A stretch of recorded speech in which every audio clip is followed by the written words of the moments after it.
তুমুল বিক্ষোভের মুখে ইসরায়েলিদের কাছে ক্ষমা চেয়েছেন দেশটির প্রধানমন্ত্রী বেনিয়ামিন নেতানিয়াহু।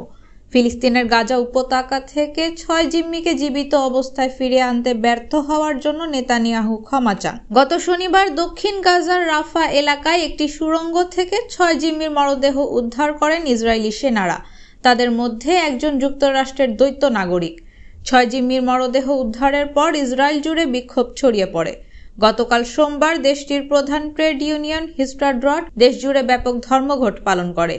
আগের দিন গত রোববার নেতানিয়াহুর সরকারের বিরুদ্ধে ৫ লাখের বেশি মানুষ রাস্তায় বিক্ষোভ করেন। তারা জিম্মিদের মুক্তির জন্য অবিলম্বে চুক্তির দাবি জানান।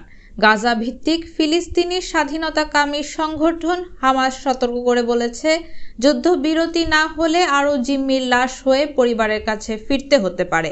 অন্যদিকে ইসরায়েলি সেনাবাহিনী বলছে, গাজায় হামাসের হাতে এখনও ৯৭ জন জিম্মি আছেন, আর মোট মৃত্যু হয়েছে ৩৩ জনের।